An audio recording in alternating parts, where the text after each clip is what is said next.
I describe sex as washing dishes. It's like the most ordinary thing, or just tying your shoelace. And in fact, it's irritating. It's awful. It's like the worst thing in the world. Yeah. What? Yeah, absolutely. Because sometimes when you tell someone, you know, I am asexual, they tell you like, you haven't met me.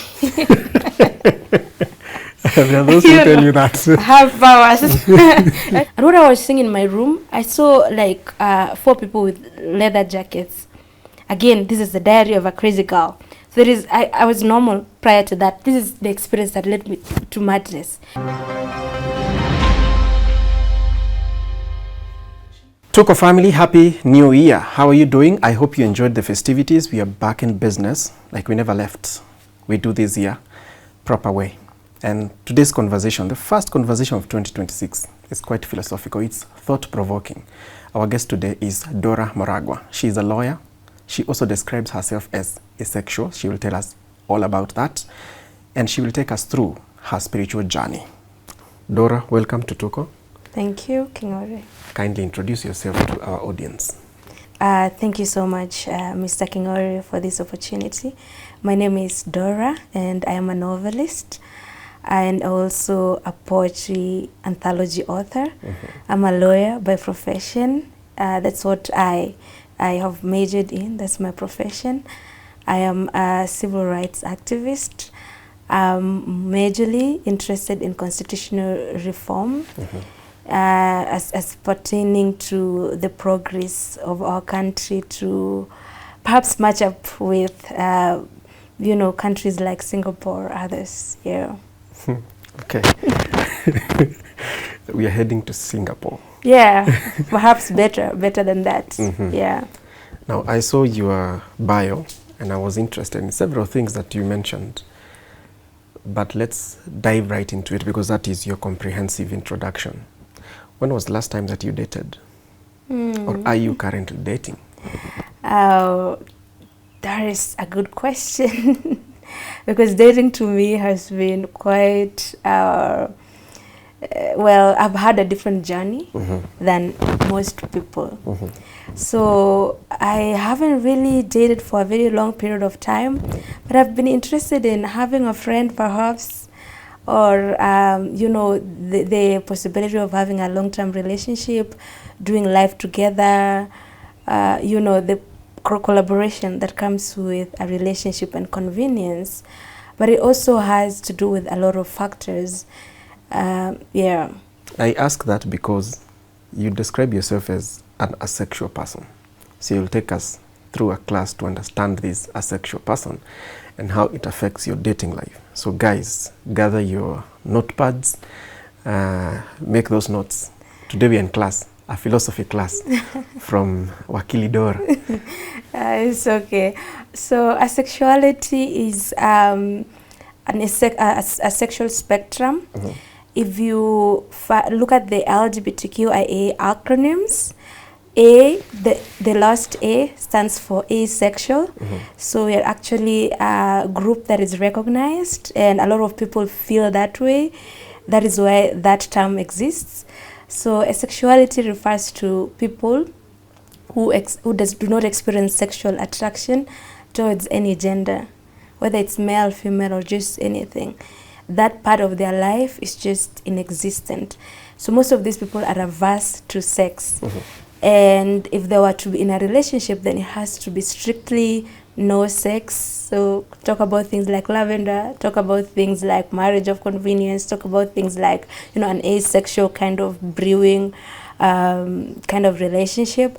But again, I'd want to separate romantic attraction and sexual attraction. They exist as two separate things.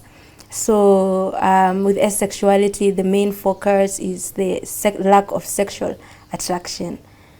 Yeah, so, and it's not influenced by hormones. It is not influenced by the kind of person you have met.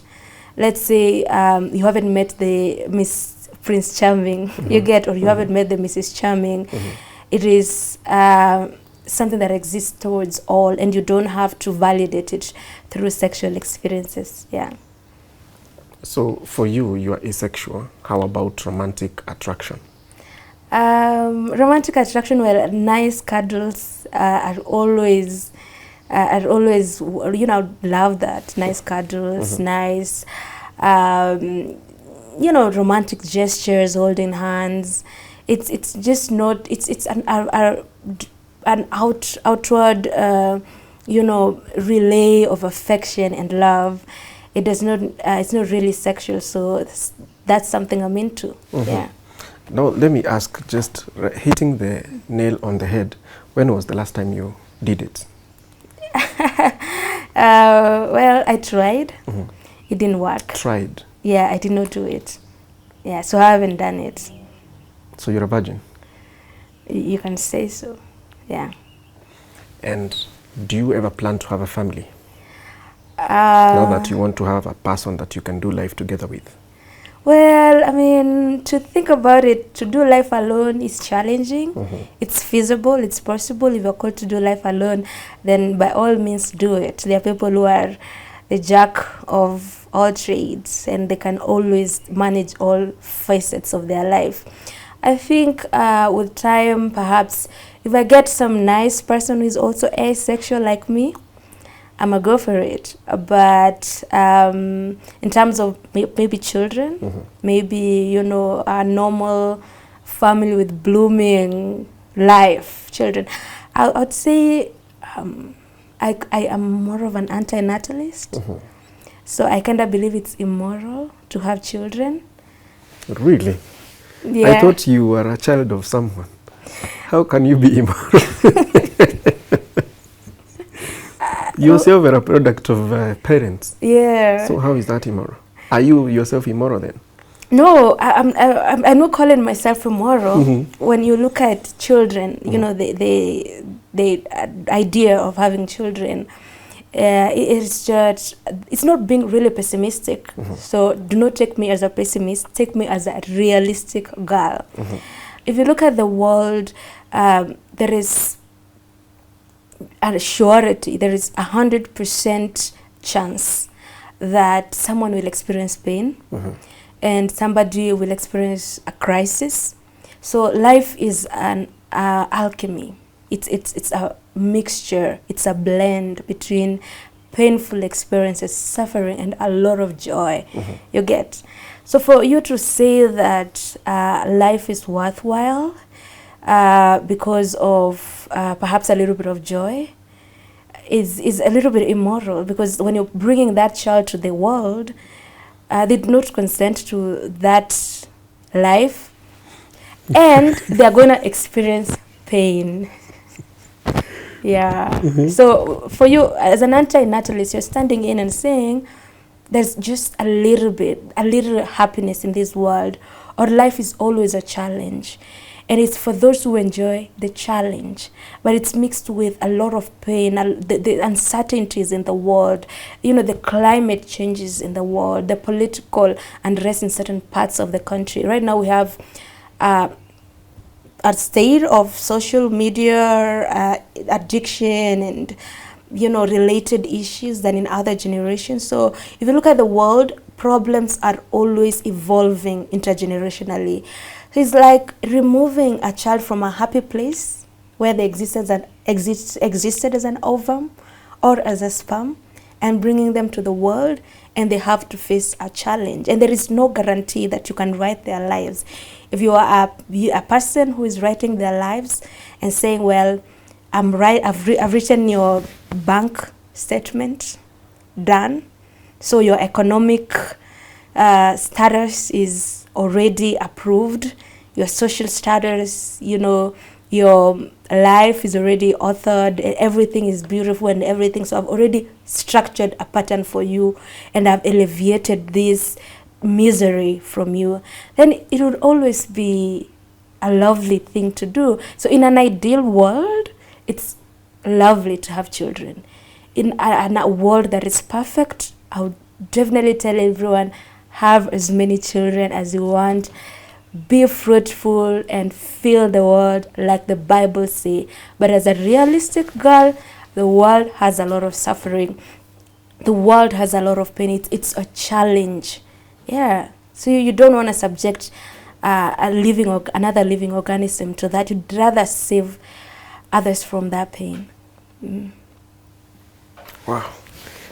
Okay. That is new to me. Really? Yeah, I mean, a lot of people do think that way. And nowadays, even the older generation, they tell you, well, you'd like to save yourself from that pain because, again, you have to ask yourself, what is the benefit? If you were living in the hunters and gatherers community where we required children to protect us, to protect the land for a certain economic incentive, then that is realistic. But right now, most people are discouraging against it because the way the world is structured, it is for the top 1%. They're the ones who enjoy life, and others are slaves. They're slaves for the top 1%. And again, wealth is not an indication that somebody has a certain level of happiness, because you have seen people who are born in royal families. The Harry case, born with a silver spoon, born as a prince, a real prince, and still a crisis. You get it? So it's not really, so life is more of a challenge. And again, what are you achieving from it? If you say that you're kind of passing your values, isn't it? You're passing your values, and there is no guarantee, because you can be as good as a saint but have the criminal as your son. And if you say, well, I'm having children to protect me during old age, nowadays, well, that is selfish to start with, and nowadays children do not do that. Nowadays you will have to protect yourself during old age. If you're saying, well, I am having children so that they can make a world a better place, then they might meet the world. And making the world a better place is not always a guarantee. It's always, a preserve of luck.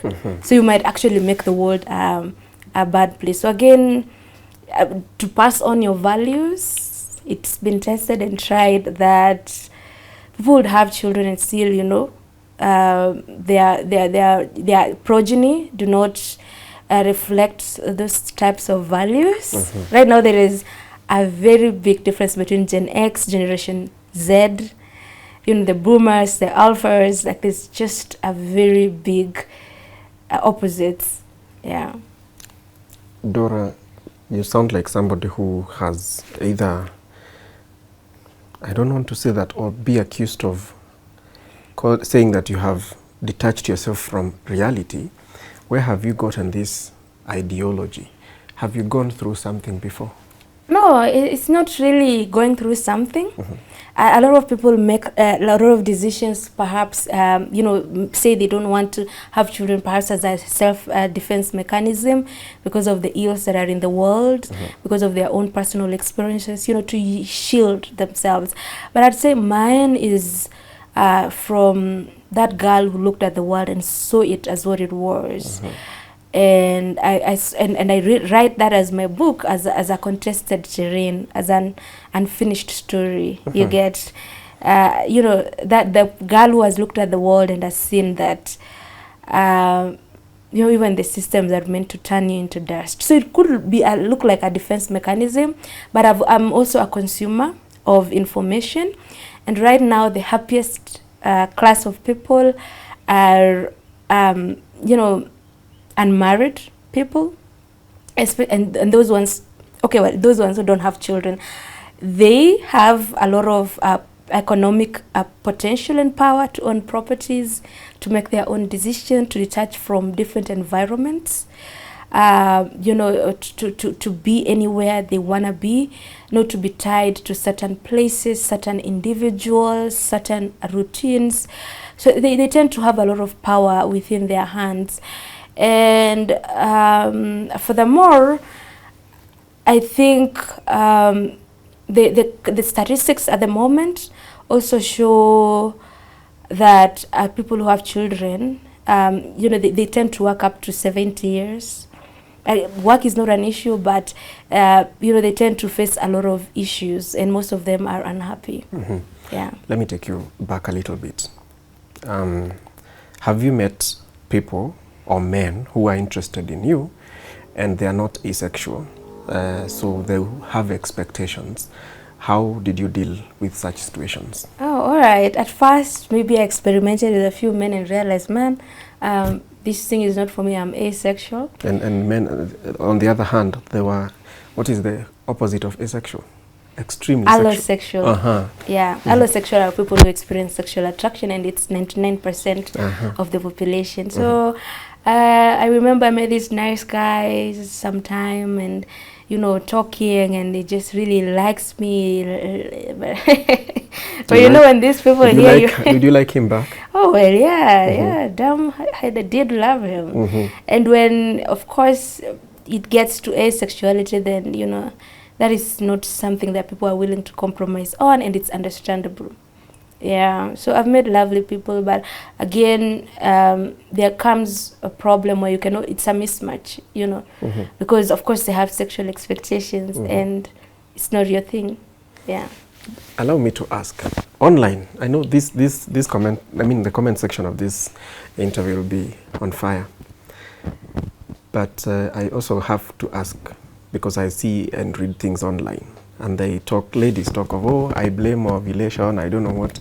So there are natural buttons that would make you feel, you know, sexually attracted to someone or get that excitement. You want to say that it does not happen to you? No, no, it's, I describe sex as washing dishes. It's like the most ordinary thing, or just tying your shoelace. And in fact, it's irritating. It's awful. It's like the worst thing in the world. Yeah, it's like the most ordinary thing. Yeah. Okay. Yeah, it's like just, you know, we are working. You know, we are just working. Also, yeah, just like a teacher. You know, it's just really nothing. Yeah. Yeah.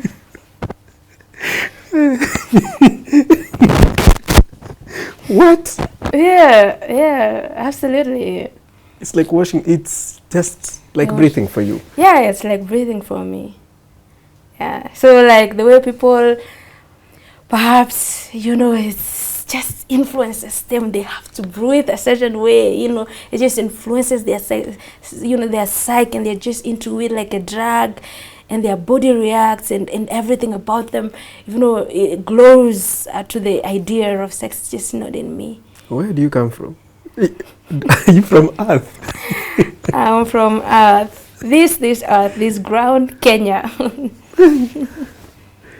That is and people like us exist. Okay, interesting. Take us through your spiritual journey. It's also an interesting area in your life. Yeah, of course.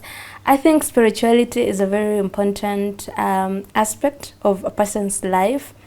In fact, a lot of research shows that there is a happiness quotient to spirituality. So I think from a person who formed her worldview from a perspective of Christianity, most of us as Africans were taught that you know, the world will be destroyed by fire.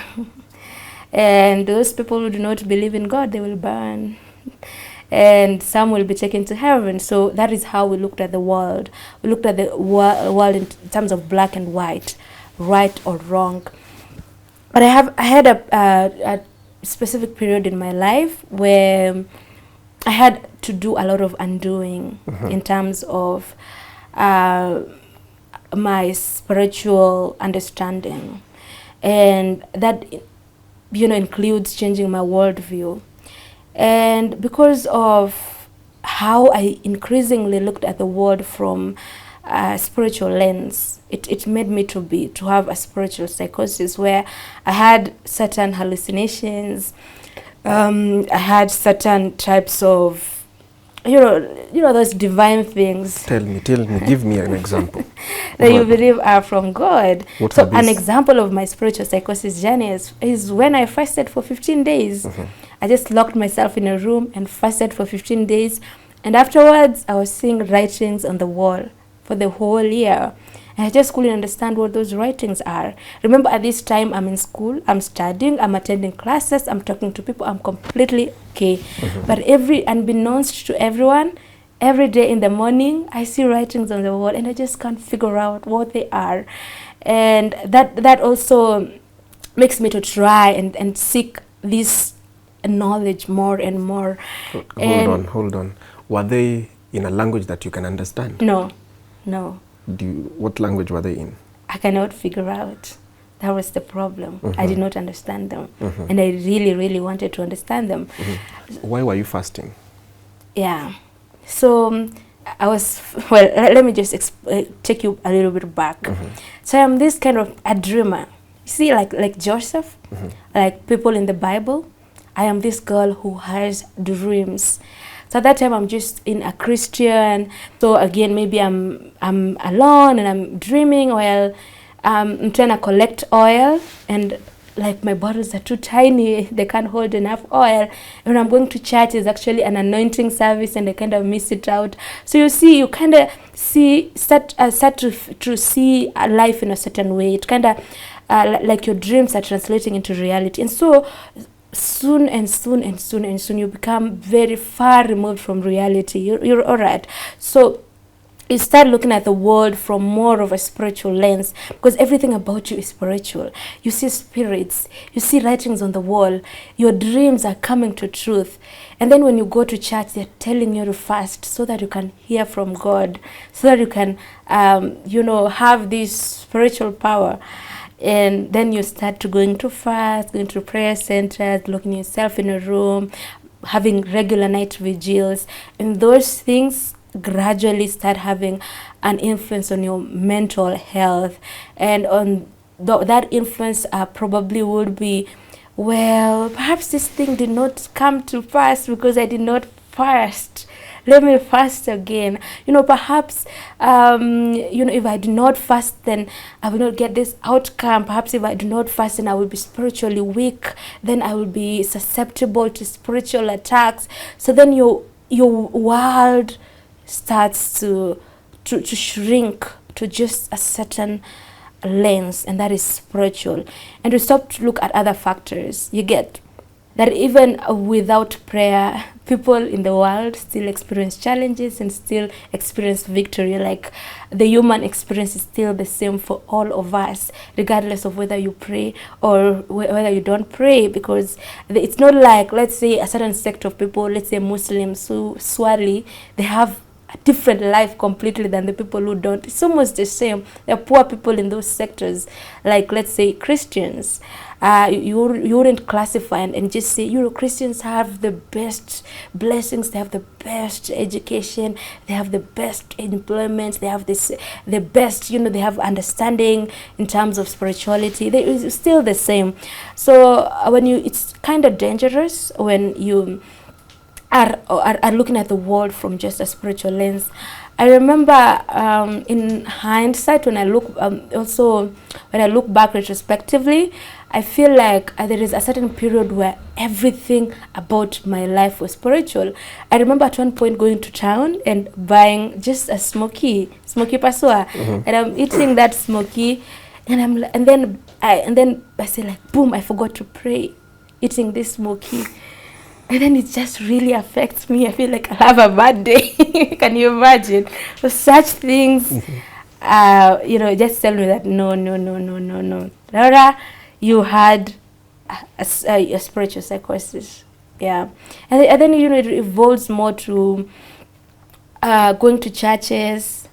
Let me give you an example. So I'm in this church. That was the church that I loved with all of my heart. And this church is not known for dramatizations, this cinema, theatrics. It's not known for that. It's just a decent church that broadcasts sermon. And this time the pastor stands, and when he stands, it's like, there are women in this church, and they have a problem. Most of the time they bend and their back really aches them because of that C-section wound. And today I'm going to tell you that mark will disappear. The C-section. Yeah. So I thought it was joke. I joked. So I just laughed. You get. And then 50 women came, and they say that mark has disappeared. I was like, there is absolutely no way. I'm going to try this magic. Is it like magic? Do you have like a magic wand where you just do like this? And without the effect of science, something is just disappearing? Like, you get it?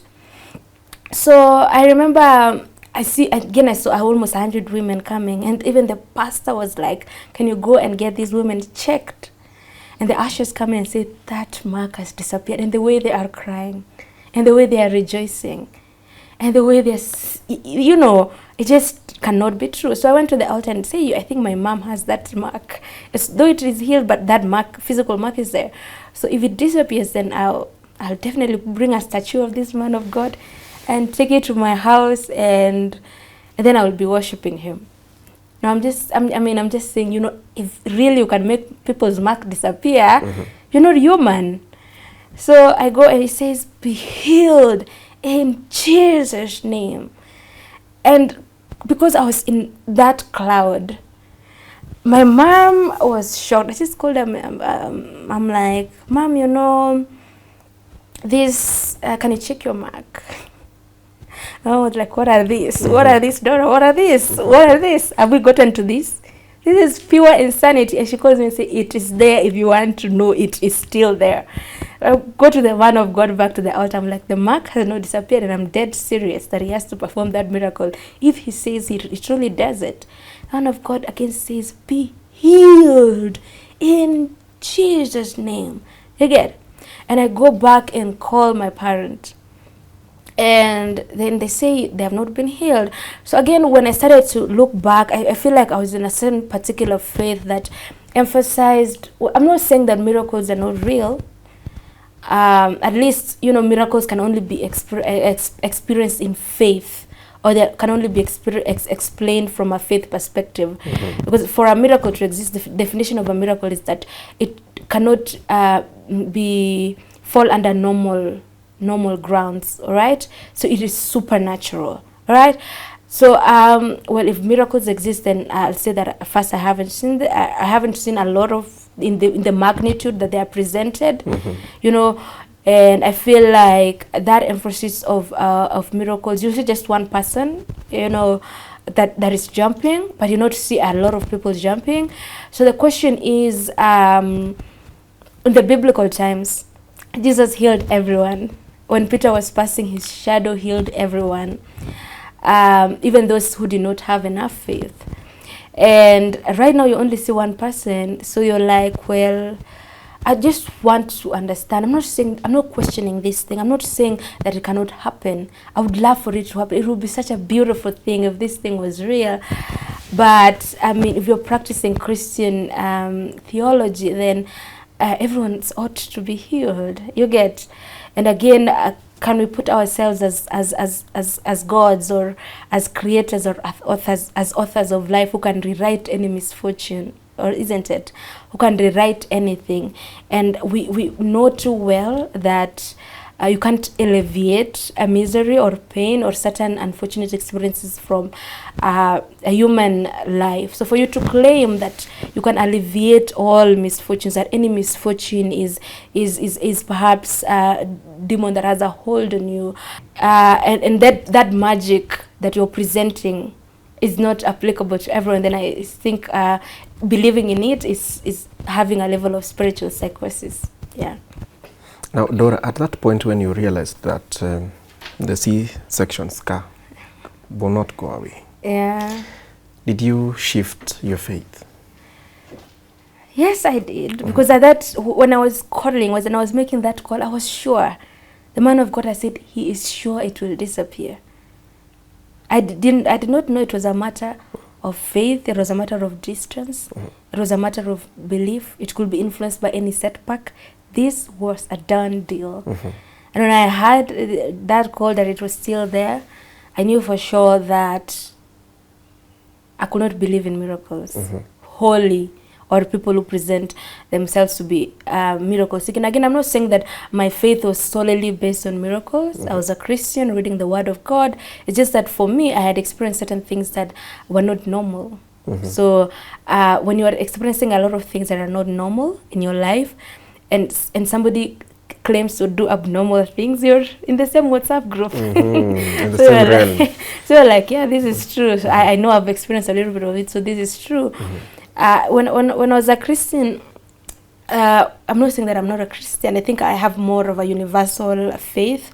I'm a cultural Christian, and I have a more of a universal understanding of what's happening in the world, because it's like there is such a big world, and you just look at the wall, and then you're just fixated on that wall, and you can't cross that wall. Because according to my experience, at least in spirituality, I've explored a lot of spirituality, African spirituality, Eastern religion. And I learned that even people who profess to have a universal understanding, not really universal, but to have very intuitive information and prophetic gifts, I realized that most of them are inaccurate. Most of them do not give information that is beneficial. Most of them, there could be people who have such abilities, but they are limited in certain ways. Like COVID-19 happened, and no one really prophesied. Like everyone who says they are prophets and they see who's coming to be the president, they did not see that calamity. Or you have been faced with certain challenging situations as a country, that people who profess to have prophetic insights did not see through it. They almost seem to see to what benefits them. You get. So I'm yet to find a man that can tell me that this is really the world, this is how the world is structured, this is everything, and just a person who can see calamity and prophesy it at a distance, a person who can say that this is the solution to world wars, a person who can say that this is the solution to the North Korean situation, a person who can say, well, we need this type of alliances in this country for us to thrive. A person who can not only look at the world from a spiritual perspective, but how it relates to a human life, human experience. Yeah. So when that happened, and you have actually mentioned that you tried Eastern religion, cultural religion. Yeah. Can you name them, the ones that you tried, and which one are you in right now? Well, I'm very versatile. At the moment, I can fit into any religious sect. Yeah, I'm very versatile. If you take me to a temple, I'll go there. If you take me to a church, I'll go there. If you take me to a mosque, I'll go there. So I at this time, I feel God in everything. Yeah, but I tried. I mean, I was such a mystic girl. I was interested in to see. I mean, what is this life? Is this just it? Just live life, die, and just go on. Work and just get toiled, wearied up, and you're tired and just die. Is that what it is? I've got to understand what is on the other side. I've got to understand what causes suffering, what causes inequalities in the world. I've got to understand what is the cure to injustice, because again, sometimes you go to courts and you get injustice. So what is that? Does justice exist, and how can you comfort a person who has there's a lot of injustice that has been done to them, even by the institutions that are meant to protect justice in the world, at least from a place where they can understand fairness exists regardless of situations, regardless of the corrupt structures in the world. I wanted to understand that. I wanted to understand if at all there is a cure to evil. Why do other people commit certain evil? Why do certain people look like they do not have a conscience completely, and can they be blamed for that?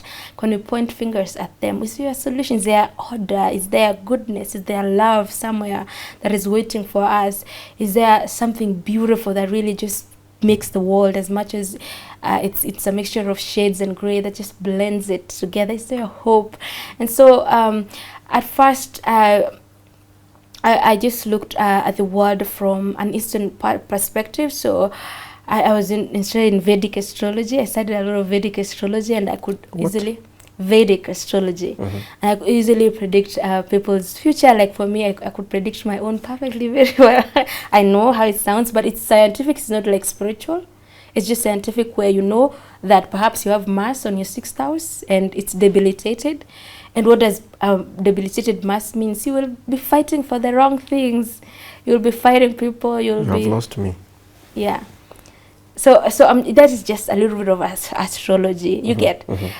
during the time of Deborah, the stars were, you know, they kind of determined their victory, and they fought against each other. If you look at, let's say, the time of Moses, and you know, when Aaron is told to just lift his hands, so that and then Joshua kind of tells the sun to stop until the war is over. So they kind of knew the power of the stars. Again, I'm not kind of promoting any kind of science. I do think there is a lot of weaknesses in astrology. For instance, I do not think that you can effectively predict somebody's future. Let's say a case of twins born on the same day, living a completely different life. But of course, in astrology, you can say, well, there are different ascendants, because you can be born in this day, yes, you're of this astrological sign, but a person who is born again in that same day, in the next minute, has a different ascendant sign. But there's just different explanations that you can look at it as a subject that is also not complete. I do not think in the world there is anything that is complete. An example is being hooked up in the future instead of living in the present. That is such a drawback of astrology. I think people should live in the present and just not think about the future, but instead of thinking about the future, working towards the future. For instance, if you think, well, the stars are aligning for you, you know, to start an editing company, instead of just obsessing over it, you just think, okay, well, I love editing, let me just start with a blog, isn't it? So the justification of the human weaknesses is also another thing. So you'll find somebody say, you know, I fight people, I just slap people, I just complain because I'm a Leo, I'm that fire girl, you get? So there's just a lot of weaknesses as well in that, you know, in terms of not giving you the correct remedy for your problem. So it will tell you, well, you know, you are in this season of your life. So in this season of your life, it's just darkness, it's just trouble. But what is the remedy? You get?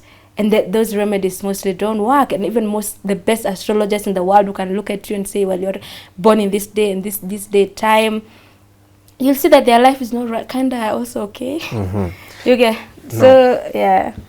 To the point that you were fasting for 15 days, it means that your faith, you had grown in faith. So, did you grow up in church? Yeah, I was a Seventh-day Adventist. I grew up in a Seventh-day Adventist church. I learned more about Jesus, and I mostly loved Ellen G. White's writings. So, at that time, you know, if you would ask me anything, it was all about EGW. If I had to give you a souvenir, I would give you a souvenir of EGW writings, you know, tell you, you know, about this great prophet. But I had a crisis. And that crisis kind of shifted my understanding of religion and spirituality. Again, that crisis happened in 2019. In this year, life became a complete opposite of what I was taught about. You see, in my Christian understanding, I was told, I remember this quote by Franklin Phillips. God's presence encircled Christ, and nothing befell him except that which infinite love allowed. And this is the same for Christians. If you believe in God, you're imbued with the presence of God, of Jesus. Nothing will befall you except that which God allows, and all things work together for good for those who love the Lord. And during that time, I do not look at it as a bad moment. I think it was a solitary experience, a place of introspection, a place of revelation, a place of clarity. Because sometimes you see you can stay in a place for a very long period of time, but until you see a magazine, you see a television of a new world, then you might not really want to move out of that place. Sometimes a crisis is a place of clarity from confusion that has blinded you for a long time, that requires a crisis to completely take you out. So that during that period is when you fasted for 15 days? No, really. It was a period of intense depression. It's when I just, if I can give a little bit of details. again, my asexuality comes from here because I wasn't born asexual. Yeah. So I remember just things started happening to me. You see, I wasn't a superstitious person, and I had moderate spirituality. So if I went to church, I went to church and read the Bible and came back and did my classwork excellently. I did everything well, and my life was balanced. But where did I get away from the equilibrium? And I went to another extreme. So I remember this. I know this will be weird, and I'd love to keep it normal, to keep it cool, and just within what is considered to be okay, but I just not put it like that. So during this time, as a young campus girl, I started feeling like there is this smoky, biting, sharp cold that would just fog my eye. And then I would just be in intense pain when I look at the mirror, and I would wonder what that was. And then my dream life was just so affected. So I felt like I was just out of balance with who I am. In my nature, in my natural, Dora, I was just out of balance. There was things that were happening. And this day I'm just walking to school. So when I'm walking to school, there is a hall, isn't it? So I was just outside Hellstrom Hall. And when I was outside Hellstrom Hall, this guy from church, and he was also a student at uni, he came and said hi to me. He said like, hello, hi Dora. And I'm like, hello, hi back to you. And I just shook his hand. And immediately I felt something had changed within me. What is that? What changed? Did you get well? Yeah. Did you get well from the Far from it. It was different, and it's hard to describe, but it's just my experience, isn't it? If I'd like to present you a different experience, but this is just my experience. So I felt like I'd lost my sexuality. Really? Yeah, I mean, truly, I just felt like I'd lost my sexuality, and at that time, I stayed confused, almost dazed, wondering, what is this? I just stood and looked at him as he was walking, and I just continued 50 meters, 100 meters. I just continued looking at him, and I just stood there wondering, what is this? You get? So I was like, I have lost my womanhood, and I just stood there. I wondered. And after the class was over, I went to my room to just absorb the shock. Sometimes, you think you can lose money, isn't it? You know you can lose money. You know you can lose a house. You know you can lose a phone. But you imagine that you can lose your sexuality, emotions, or just things that exist on, they're intangible and they're just existing within you. There are things, like attraction, like womanhood, like who you are, like what makes you want a man in your life, what makes you want to experience a sex in your life, or things like that. I thought that I had lost it completely. And remember, at this time I have not had sex, so I'm not sexually active in any way. Never thought of dating, just living my life. And when this happens to me, even though I have not had sex, I feel something has happened to me, isn't it? Prior to that, I had sexual fantasies. I thought I would want my knight in shining armor, or have a family and things like that. And when that happened to me, I tried to disassociate with that experience, and I went to the doctor, isn't it? So, and I got checked, my hormones, my estrogen, my progesterone, my testosterone, and I was fine. And so I kept on wondering, what is this? I want to understand it. And it was so shameful and embarrassing that, you couldn't meet someone and tell them, well, this has happened to me. It took me many years for me to have the courage to say, well, I had this strange experience. And it was at this moment that just something happened. Again, I can't be wrong. It's not something that I thought afterwards. It's just at that time. So after the doctors are like, well, there is nothing wrong with you, I decided to have a boyfriend. So it's a good starting point. Yeah, I wanted to validate my experience, but I already felt like I was asexual anyway. I didn't have to validate that. So I remember I just went on Tinder, got a guy. That was just the easiest, the most convenient, and the most quickest way to find out. And true to my worries, I was asexual. And upon, right now, it's been many years, I can say without any iota of doubt that I am fully asexual, and I didn't even have to validate that, because sometimes when you tell someone, I am asexual, they tell you like, you haven't met me.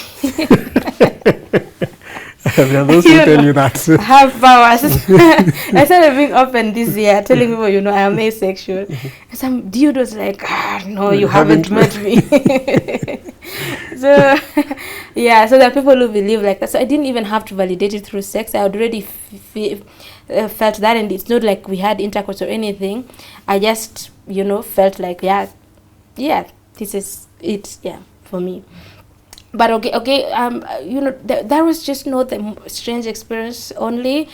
At that time, I had started feeling, my hands were incessantly burning, and I just felt like if I put a pot on my hand, it would boil instantly. So it was at that time that I started experiencing things on the electromagnetic level, feeling like my hands are burning, feeling like when electricity that is running across my back, and it's almost electrocuting me while I'm asleep. All these intense vibrations, all this sleep paralysis, all these breathing sensations. And I remember at one point I'm searching. At that time, I was confused. I was a Christian, but trying to figure out things. And when I'm searching and I see a person, an anonymous person on Quora saying that, when you experience something breathing, I'm like, check, I expressed this. And then you experience vibrations, right on it, I expressed this. And then after vibrations, you experience like this electricity. And then, trances. I said, like, this is exactly it. And it's giving a remedy. So he's saying, a lot of meditation, a lot, and he's saying, that is a spirit, you got to talk to it. I'm like, well, I can't talk to spirits. I've not been taught that, and it's just not a thing that I do. And someone say, use a crystal. So people suggesting a lot of remedies. So at that time I was like, well, I have actually... I think there are people who are experiencing a similar thing. Again, seeing hooded beings coming to your room, and you just look at them, and they are like when you try to see their face, like a cloud, you get that you can't see through their face. And when you kind of stumble on things online that people actually see these things. So it was at that time that I was like, well, I think right now I have ascertained one thing, that well, my religion perhaps hasn't achieved a certain level of spiritual protection. That is how I thought. I was like, well, I have recited the scriptures, isn't it? I've used the Bible, and I've said, well, this is the enemy. He's supposed to burn with the Bible, but that nothing's happening. And I think at that time I'd lived my life right. So at that time I was like, well, according to my experience, according to these types of things that have happened to me, I know very well that the way we are told that it's finished, by declaration in the name of Jesus and things like that, it's not really what it is. So I adopt a certain philosophy, like, let me just look at the world from a different way, that there are guns that exist. Demons can be guns, isn't it? But perhaps when a gun can be used to protect, isn't it?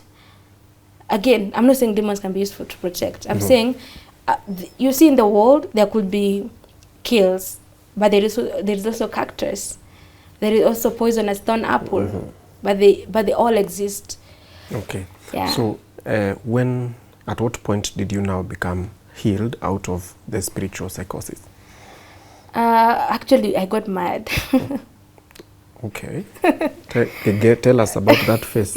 Again, this is spiritual psychosis, isn't it?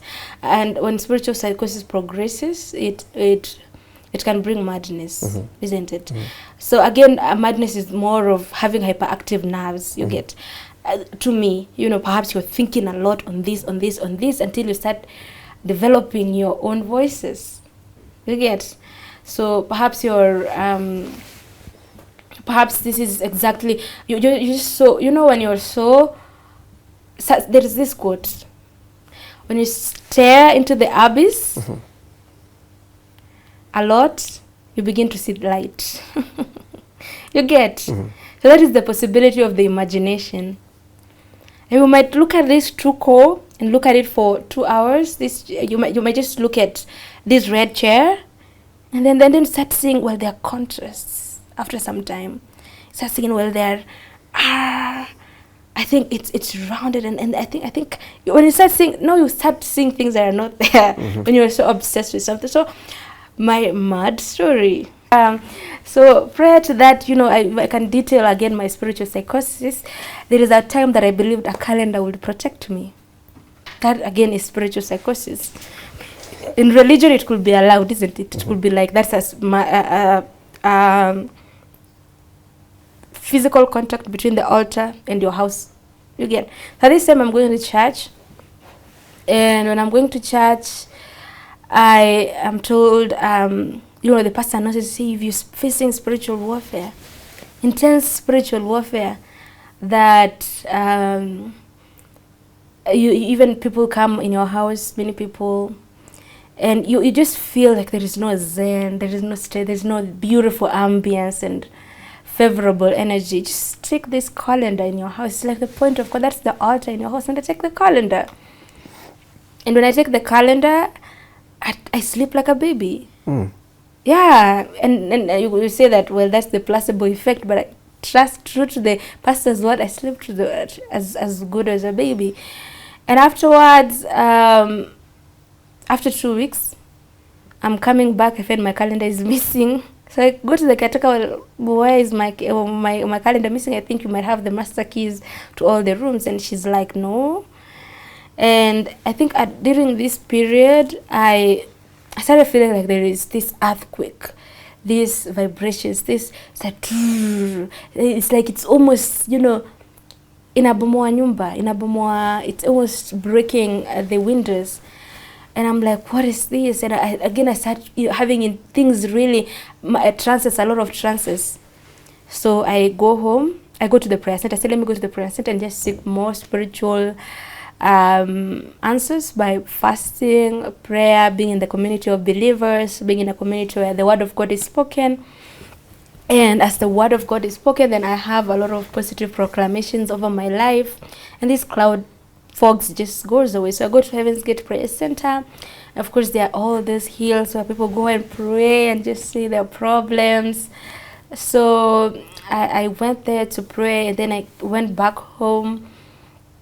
When I went back home, I stayed for a while, of course, speaking about God, spirituality. People are like, well, you're not in this world, because everything you say is all about a man of God. It's all about God. It's all about Christianity. So I was kind of detached, but a little bit normal, but also kind of speaking about my spiritual experiences. And this is the mad story now. So at one point, I'm in my room. And when I'm in my room sleeping, previously I had seen people in my room. I don't know how that happens. I just really happened that I could see people sometimes come to my room. So I had seen this person. I know now this is hallucinations. Now it gets crazier, but now I'm taking you to the world of a crazy girl. So I had seen this man, and he had come to my room at once, sat and started saying things. He was like, this is bastard jealousy, just saying a lot of things. I just looked at him, and then I felt like I was seeing his wife come to my room as well. And I just left it because, again, I had learned an art of, even though I'm having spiritual experiences, I'm kind of living, isn't it? I kind of wake up and do everything. I kind of detach from that world because it has no effect on how I eat, on how I pray, on how perhaps I have work on my work. That is just something that I do not understand. It's just a gray area. And again, I say that gray areas do not exist because they are bad. They exist because perhaps it's a place that hasn't been figured out. You get, perhaps there is a place that requires a lot of explanation. Perhaps there's a place that requires discovery. It's right now that we are discovering that we can communicate through waves. You can send snaps. You can send, messages. You can send. We didn't have that discovery back then, but it started with just a small light that these waves exist, isn't it? well, now we can translate information. You get? So it starts with that small discovery. Again, I say there is a lot of information in the world that we haven't yet discovered. So at this time, so I just keep on sleeping. And then at one point, so I've been seeing them for a while. I know how it sounds, it looks crazy, but at that time, I did, in the past, I identified a lot as a conservative girl. So I wasn't into all these pro-choice things. I wasn't into all these, pronouns.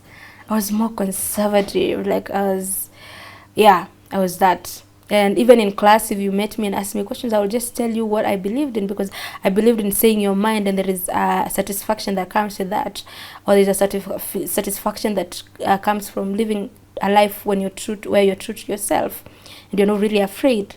So this time, I'm seeing this man is such a Democrat. This man is such a Democrat that comes to my room. So well, now it's time for me to read about Democrat stuff. So I started reading more about liberal stuff, and I read more about this man's books, isn't it? And that is it. So this man is a popular public figure in the world. So afterwards, I'm on Instagram. His wife just likes my comment. I know how it sounds. Again, I have receipts, and again, this is not like hallucinations or anything. This was real. You gotta just comment on her Instagram, and she just doesn't like people's comments, but she just liked my comment, and I just screenshot it. I'm like, oh my god, this lady has just liked my comment, and I was super excited, to the moon. So I just let it happen. Things continue happening, and I see them for some time.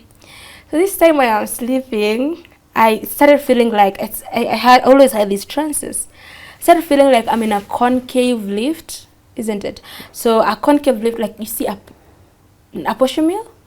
I'm from the village, so that is the closest example. At Kisiagi. So the posho mill goes like, it just goes and it kind of, it just shifts the dimensions, isn't it? It's wide, and then it cones, or it just caves in. Actually, it just starts small, and then it goes like this. So I feel like I'm in that, and it keeps on expanding, and I'm in that lift, and I say, let me wait and see what lies at the end. So when I see what lies at the end, well, there were just ropes, and this woman was picking those ropes, and she was crying. This is just a diary of the diary of a crazy woman. So I'm sure people are like, well, you have to be crazy, Dora, for saying all these things. Why are you saying them in the first place? Don't we have dreams, all of us? So at that time, I say, well, if I continue sleeping, I'll continue having these spiritual experiences, all these trances. I'll continue having these weird things. My bed perhaps will be moving, because those things I was experiencing them. Or I just be going into trance. I feel like I'm being transported physically. I say, let me go switch on the lights so these things can stop. Because when I switch on the lights, these things I don't experience them. So I just take my leg out of the bed to go to switch on the lights. This one that I was seeing looks at me, and he says, I can kill you. I can kill. And there was just a lot of, with a lot of evil, that I just went to my bed and freezed with fear. And what I was seeing in my room, I saw like 4 people with leather jackets. Again, this is the diary of a crazy girl. So I was normal prior to that. This is the experience that led me to madness. There's a man on the other side, and he has a leather jacket. And there's a man that I could identify some people. There's another one here, and there's on the 4 corners. That bed, that man is sitting there. And there are people who are coming with ululating and just giving him flowers and just putting them on him. And then this woman comes with a big hand and just a lot of chicken, not one chicken, a lot of chicks that almost seemed like they have been hatched immediately, and a lot of like eggs. And just gives that man. And during that time, I had also seen like a pen go up and write something, and these things started happening.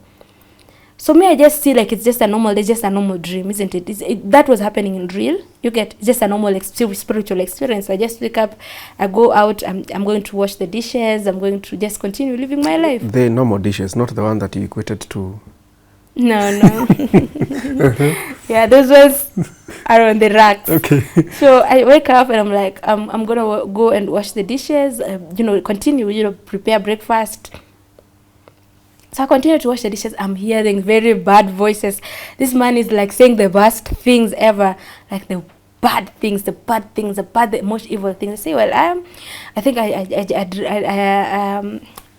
had never spoken about those experiences. So I remember in the evening, I just told my mom, if I die, it's this and this who has killed me. My mother, have you lost it? When you say perhaps when you die, it's like you get. And the next day, I just couldn't stand the voices. I just went straight and collected all the rugs in the house. I just put them in another room. And I say, I will not live another second hearing this man's words or hearing these voices. Yeah, so that is how I got mad. But it was more of hearing voices. And they're telling you, when somebody tells you you're going to die, perhaps that is not bad. When a person tells you torture, do you know what torture is? You can already envision from the movies, somebody cutting your nail, just pulling it out. You can envision being strapped and just being killed. I mean, you can envision the most vicious, the most heartless, the most inhumane things. When people talk about things that are just evil, and I mean evil, it was completely evil at that time. So, well, I would say that these voices kept on evolving. At first, I was just listening to them like I'm in a movie. And I could just zone out for hours listening to these voices. And at some point, I was like, I think if I sleep, something's going to happen to me. Do you have friends? Yeah? Do you have friends? No. So you are soaking in all these experiences alone? Actually, at that time, I was at home, so there was my family there. Yeah. And you could zone out? Yeah, I mean, I've washed the dishes, I've done everything, let me just sit for a while. So I just sit and hear them. So they continued. Again, now I'm like, when I sleep, perhaps something's going to happen. You get? Because I don't think I'm in control of myself when I sleep. You get? Perhaps, when I sleep, unbeknownst to me, something will happen. So I just stop sleeping. And that's when I lose touch. Because at this time, you see, you can hear voices and they're like telling you things. Isn't it? I don't hear voices right now, but afterwards, after you have not slept for anything, even if they tell you this camera is heaven, you will believe it. So those are the things that you were hearing? No, I wasn't hearing this camera is heaven. Like those outrageous things. Afterwards, you see, after I had lost touch out of reality. Now I was in a world, I was living in this world, but in my mind, I was in the voices. And the things that I was experiencing were very different. See, you could look at me while I'm eating, I'm sleeping, the world is fine, everyone past loves me. But to me, that day is going to be the end of the world because I'm going to be tortured that day. You get? So in my mind, you see, this is like the end of the world for me. These people have told me I'm going to be tortured. All these things. You get? So I have told me that all these things. So, I mean, I think this is the D-Day for me. And I'm eating supper perhaps like it's the last supper. You get? It's the last supper. So nobody can know. But me, I know what is going on within me. And I'm so shattered. I'm in fear. And at that time, I wasn't telling anyone what I was hearing. If I was hearing voices, what they were telling me, I was just living. And what helped me was, going to hospital. I wasn't like crazy, but I was hearing very outrageous things. And when I wasn't sleeping now, I wasn't thinking. You get? I wasn't exercising my own logic to filter out information. I was in another world.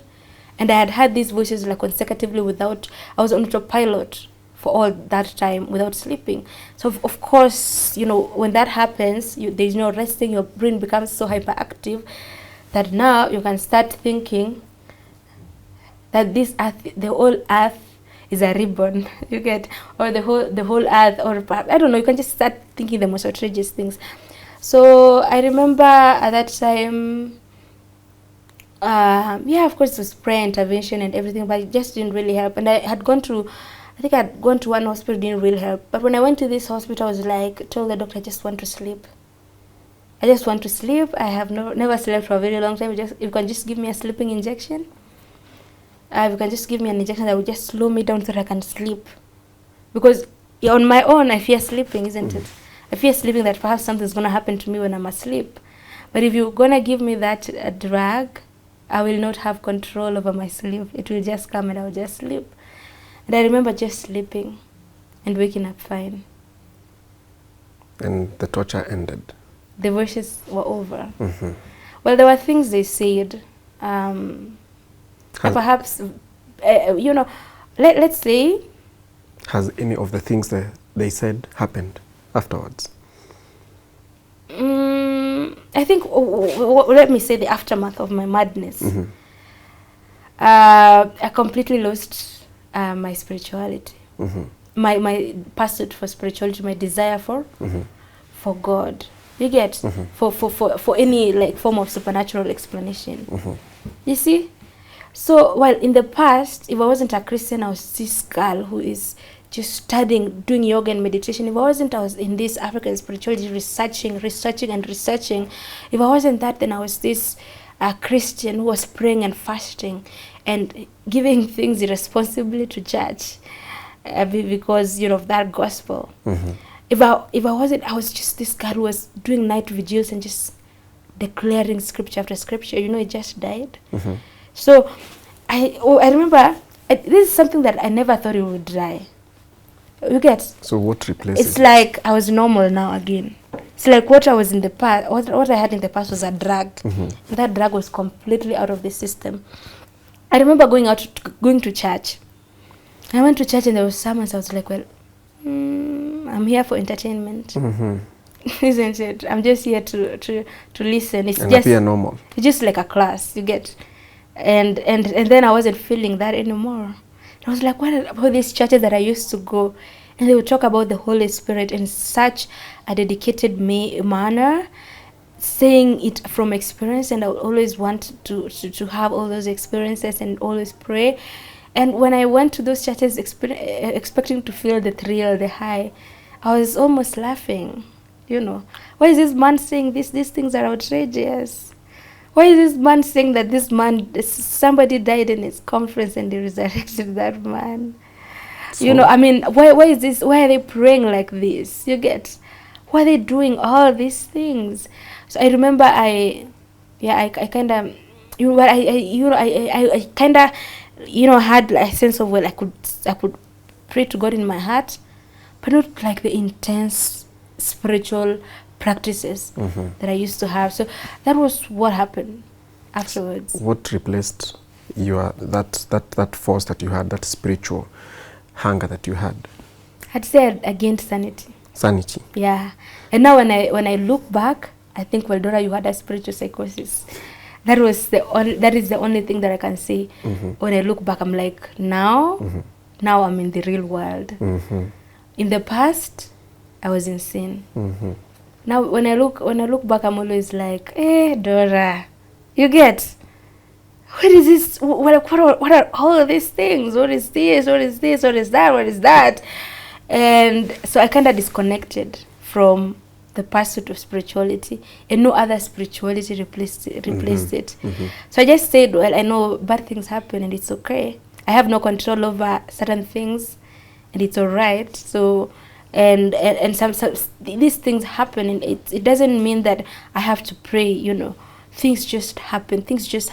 Life is just too random. Good things happen to evil people. Good things happen to good people. Bad things happen to good people, and bad things happen to evil people. The world is just a place where things... So I think that happened to me. But I've been trying to rekindle my spirituality. I think it's very important. You know, I believe that as you pray, you're also having peace of mind as well. You are kind of, you know, proclaiming certain goodness and things like that, because there was this research, I think, that was done by Japanese scholars. They were able to bring certain waters, and they freeze the water, and one glass of water, they just spoke positive affirmations, and in the second glass of water they spoke very negative affirmations. And afterwards, they brought a lot of people, and they were like, which types of ice blocks, like which do you like? Most people subconsciously just choose the one that had positive affirmations. I believe that faith and connecting yourself to something that is good, the source of all goodness, the source of all love, just declaring all these words, just praying, just having that expectation in your heart. There is happiness quotient in that. There is a lot of goodness, and I've been trying to do that nowadays. Yeah. All right. I think two more concepts, then we wrap up. There's something that you mentioned in this conversation about fairness and success. Yeah. That you can't be fully successful if you're not fair, or if you are unfair. Yeah, absolutely. This world has been built for monsters to survive. If you are this shrewd, you know, harmless, just like a dove, you will not survive. It is carved in for the most dangerous, the most vicious, the most careless, the most corrupt. I'm not saying like the corruption element, but it's just like a jungle. And in that jungle, you need to survive. And if you have to survive, you'll have to do some things as well. You have to be a little bit unfair. You'll have to know where the fruits are and not tell anyone. You'll know where the tree is, where you get the everything, and you know where your source of water is at the jungle. Because if you tell anyone, everyone will finish that water. If you're in a jungle and you really cannot somehow you can't survive, you'll have to take somebody's fruits and eat them. It's just like when you go to camping. When you go to camping, and for you to survive, there are all those hacks. You get all those hard things that you do, all those things that you do to have that unfair advantage over another person. That is just how the world is structured. Well, in the past, I believe that everything is just black and white. You know, our laws are completely, they're just just. Everything is just on a straight line. Like, you know, there was leakage for like 3 subjects, and you know, you were given before exam, and I just didn't take it because I knew that was evil. But again, you just grow up and you learn, well, you can't play fair in an unfair world. You can't be, you know, playing by the rules where others are cheating. It's more of a Machiavellian concept. When you look at the world, if you're very innocent, I'm not saying that innocence is bad. I'm saying be innocent, but have a little bit of cleverness. You get, even the Bible says that be shrewd as a dove, but also be as crafty as a serpent. It kind of shows you. It kind of tells you that, you know, the world requires a little bit of craftiness, or a bit of toughness. So there is this philosopher that says it is foolishness, it is an act of cowardice to look at the world, and with all the imperfections that are in the world, you start assuming a perfect world, and you start having this utopia, this beautiful world. The world is so beautiful, the world is so good, things are just happening on a straight line. It's an act of cowardice for you not to live in authenticity. But it's an act of freedom when you realize that, well, there are hyenas also. Well, there are also these things in the middle.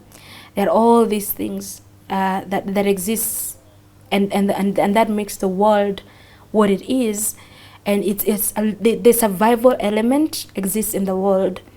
And I have hands down, absolutely I support fairness, justice, integrity, and all these things. But when I started looking at the histories, the biographies of every great person, I saw a thorn there. I saw a certain vicious survival. And I started to see that they were open. They knew what the world was. And as for me, I was so giving. I was so free. I was so innocent. So where there is a place for you to survive in any way, just survive. Because at the end of the day, you have to choose yourself. Because if there is a bridge, and this bridge exists so that people can cross on the other side, and you're always going back to help that person who's on the other side, please come forward, and the bridge is almost collapsing. But if you can just choose yourself no matter what it takes, even if it requires a little bit of unfairness, and for you to get to the other side. And selfishness also. Yeah. And you can be able to pull people who are on the other side to come up to you, to the other side. But if you stay there with them, and there is just an unfair advantage that you can have, that you can exercise, that can push you to the other side, then I tell you, by any means, just go to the other side. Choose yourself. In life, if you do not have, it is what you have that you give. That you give. It is the happiness that you have. It is joy that you have. I'm sure most of the comments here will say life is spiritual. Oh. Is life spiritual, according to you? Oh wow, that's a very, very philosophical, very, very deep question. Dora, is life spiritual? Because the things that you have told us, you experienced things that many people do not experience. Yeah. I think life is complex. Perhaps spirituality is not a state of the mind. Perhaps it's a science that we haven't mastered. That's what I always say. Perhaps there is a time where we will communicate with people on other planets. Perhaps it's a world where we'll be interconnected as a universe. We just haven't harnessed that ability right now. Perhaps there is a time where we will understand why we have certain dreams and they kind of come to pass. And we do not understand who is this that has given us these dreams. Is our mind so creative that it comes up with all this foreshadowing of the future, and perhaps goes back even to the recesses of our hearts, of the things of the past. Perhaps we'll be able to understand what emotions are. Perhaps we'll be able to understand things from very scientific level. But by all means, I will always, without any doubt, I would say there is an element of spirituality to life. Because I watched a certain video of people, like a medicine man in Kisii, in my tribe, and he was performing a brain surgery. And that too, without having gone to a neurosurgery school. That too, with just normal intuition. You get. I have seen places where people join certain religions and they are completely transformed. Their whole worldview is changed, and you can see their brightness in their face and hope in their face. I've seen people, who have just been forsaken, and once you introduce them to God and the idea of something that exists, that is supreme, that is supernatural, their lives just change. Prisoners reform. So there should be an element of spirituality to life, absolutely, in every piece of earth, of place in the world where people live. They've always prayed. Yeah. What does the future hold for Dora? Well, Dora has a dream, and of course, turning it into reality, of becoming a best-selling author, and of being a person who is like a key person, or a person who just ushers the discourse on constitutional reform, and perhaps I'll be a person who will spearhead certain important discussions about a new world you get from a place of governance in the future. and I intend to do that. So yeah, like I always tell you that as Africans, we're also fairly intelligent people. If you look at, if you say that, well, we will have to rely on other countries to for their academia, for their scholarly arguments of the world, for their constitutions, for how they have drafted their things, then we would have failed, because even in other Western countries, they have also made certain very detrimental, very fundamental mistakes in the world. If you look at, perhaps there is a time in Western countries where battering and just battering human beings and just putting them in chains and just drawing holes through their fingers, through their palms was legal. There was a time where people were put to sacks like goods. So there was a time in other constitutions of superior worlds where completely annihilating a race, a particular ethnicity was right, like the Holocaust. So I think these people have also made fundamental mistakes. They might be right to some extent, but we also have our own brains in terms of how we were able to just in our own way organize ourselves. You look at the enduring Czech, look at how we had a certain type of leadership that people weren't taking a lot of, they weren't going and giving bribes to 100 people. It was just existing flawlessly within the kings, and people were just living happily and then just subjecting themselves to these steps of governance. So I believe that there is a lot of constitutional reforms that have to be done in our country for it to be done, for it to just for the world to be fair, and so that in this ideal world we can now obey laws, and the laws can serve us rather than serving perhaps the 1% or serving just a few people. For instance, when I'm talking about constitutional reform, and I'm talking about the leadership models, I'm always saying that we adopted templates of leadership from other countries without necessarily looking at whether they had been effective in other countries, without looking at, without taking into consideration our socio-political environment. And I always say that has had such such an adverse effect on our nation as Africa, our continent as Africa, as our nation as Kenya, because up to now we still struggle with the most basic things, isn't it? So I feel like most of the time when we look at systems, we are mostly closed-minded.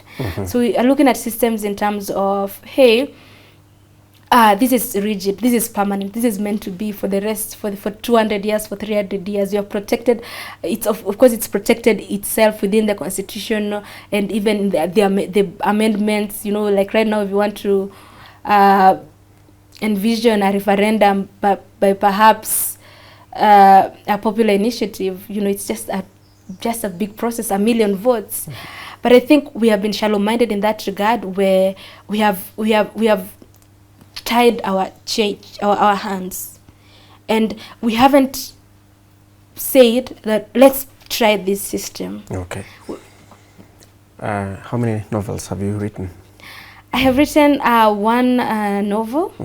It's called The Last Celestial Warning, and it explores the life of a person called Mr. Johnston. And Mr. Johnston is on his deathbed, and he has a prophecy that the world can be perfect, that in fact the world can be great, but the problem is that he is dumb and he cannot speak. Okay, where can we find it? Okay, well, the novel is on Kindle, and if you need a physical copy, you can contact me through this number. It will be on the screen. You can say it, just say it. Yeah, so you can contact me through 0768814155, and I repeat 0768814155. Oh yeah, and that number is registered as Dora, and I can ship it to you countrywide or abroad. Just Dora. Yeah, and I also have an anthology of poetry. So you can find my socials on Instagram, Dora Moragwa, on TikTok, Dora Moragwa, I think I will put the handles there, so that you can also look at my poetry. I like to write very, deep philosophical essay-like and poems as well. So I have an anthology of poetry. It's called Tales from My Bleeding Fingers. It's also on Kindle. I have an anthology of short stories. But right now, I think my novel is quite life-changing. Many people have read my novel and they're like, well, if I hadn't read this, I think I would be in the dark. Most people have told me, I read your book and I loved it. Yeah. Interesting. Yeah. So it's a lot. It's a lot? It's a lot that you've done and you do. Yeah, of course. And if I can read an excerpt from my book. Yeah. One paragraph? Yeah. Yeah, perhaps, yeah. I would, about what I was talking about, perfection. I think you'd see how deeply philosophical the book is. And if you struggle with answers, just how the world is, perhaps you just send me the cover of the book. Perhaps you just ask yourself questions like, what is evil, what is good when you encounter darkness? What is it? And darkness compliments you. Perhaps it wants something from you. When you ask yourself these kinds of questions, what do you do when culture has been presented before you, and you feel as if it's almost in contravention with who you are as a person? How do you go about it? How do you audit culture? How do you deconstruct it? How do you come up with an informed perspective of life? And dealing with things like this type of crisis, and I just took my crisis and I just kind of wrote it creatively in a book. For instance, there is a place where there's Luna, who is the lead character in the book, and she's not falling from a high place. She's not falling from a story building, a skyscraper. She's actually falling from the earth into such a deep place, and she's not feeling sad about it. In fact, she's feeling victorious. In fact, she's feeling like triumphant, like she's achieved something. And as she's falling, she's like, and if anything shall rescue me from the black hole. So use the concept of the black hole in the universe, where like there are different planets and there's the black hole. As she's falling, she's like, well, if there is anything that shall rescue me from the black hole, then that shall be a God over my life. Would it be a shoe? Would it be like a pen? Then that shall be a God over my life. And as she's falling, she just doesn't think twice. So most people have tried to cross there, but no one has ever fallen. And for the first time, a person is falling into the black hole. So in my book, the black hole is like a void. And as she falls right there, on the first day she's praying, she's like, well, she's so anxious. You're not supposed to say everything that is in the book, because they will not buy it. No, I mean, come on. I'm just trying to create an interest. Yeah. Yes. Now, I watch comedies. Yeah. There is one that is a favorite on my playlist. Yeah. It's called The Big Bang Theory. There's a character there called Amy. Amy has a boyfriend. This boyfriend is not asexual, but is not really, does not have an affinity towards sex and love making. But Amy tells him that I am a human being, I have genitals, so I have the possibility of getting aroused. Now here is Dora. It's a normal human being. Okay. It's a lady. You are created perfectly. Yeah, of course. Doctors say that everything is working. Yeah. You want to tell us that you never get aroused? No. Try it. Be the perfect man. It won't work on me. Yeah. It can never. I say it's like the most ordinary thing. It's just like me putting on a dress. You get? It's like just me waking up and, it's like me stepping on the ground. Really, I feel nothing. Yeah, completely. Then we are getting to 2026. Then in 2028, I find you with twins. Anyway. No, I'm not. You're not going to find me with twins. You're going to find me as the most successful girl, the most ambitious girl who has chased a dream. And perhaps, there's no possibility of that happening. Yeah. All right. Thank you so much, Dora. Or you want to say you haven't met me? I'm kidding. I'm kidding, Lord. I'm sure someone is watching and saying, Dora, you haven't met me. Yeah. Thank you so much, Dora, for your time with us. That was quite a lot. You have said some heavy statements, controversial statements, others, your opinion. But we thank you for giving us your insight into some of these things. And I hope our audience will learn a thing or two. We invite you, by the way, give us your opinion on this topic that we've had today with Dora, who says that, love making to her is like washing dishes. Yeah. So, and I challenge anyone out there. Anyway, I'm not about to validate that, but I'm not about to validate those experiences. But yeah. That is quite hilarious. So now we wish you a happy new year, happy 2026, a prosperous 2026, all the good things that you wish. We also wish you them. My name is Kingori Wangeshi. This has been Tuko Talks. Let me go and wash dishes.